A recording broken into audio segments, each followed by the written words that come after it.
Bem-vindos a mais um simpósio Prosofon.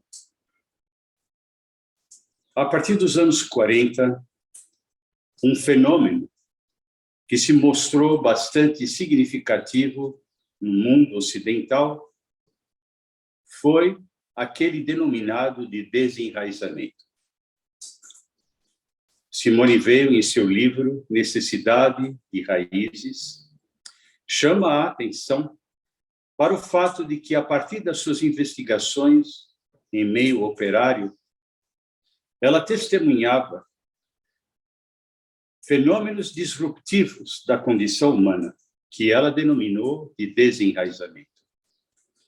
Simone percebia que as máquinas com os quais os operários precisavam trabalhar nada tinham a ver com as características da corporeidade humana.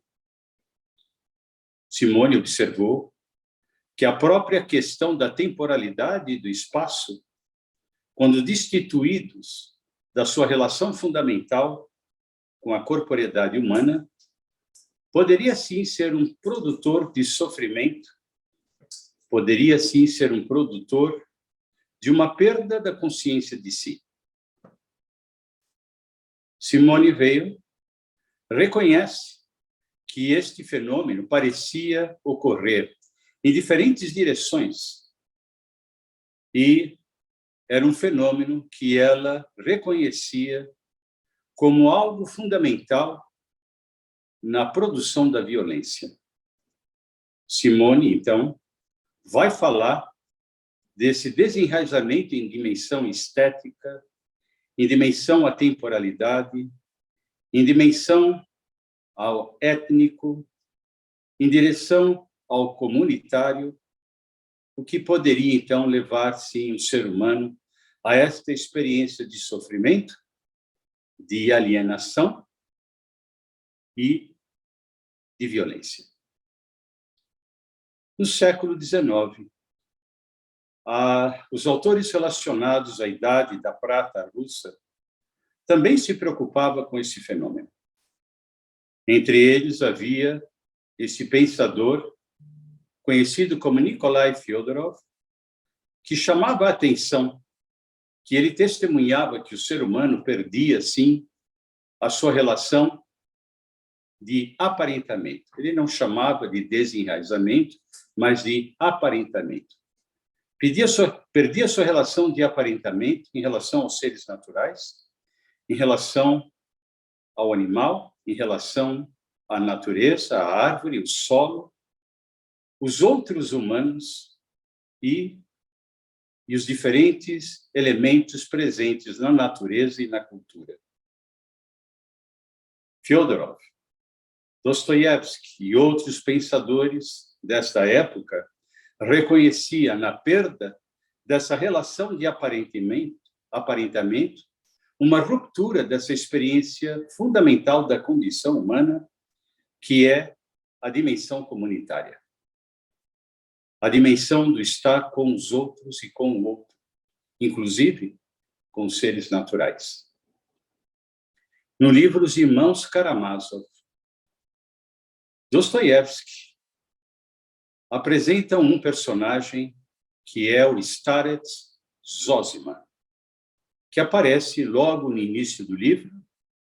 Starets Zosima, figura que representava uma certa tradição russa e grega de alguém que tinha uma profunda compreensão da alma humana e que reconhecia as destituições fundamentais pelas quais o ser humano poderia passar.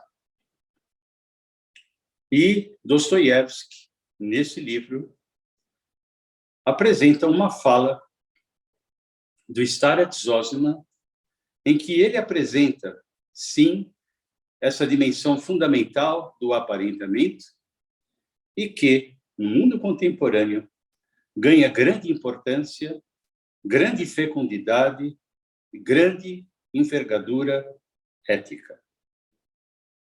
E esta é a fala do Starets Zosima que aparece nos Irmãos Karamazov.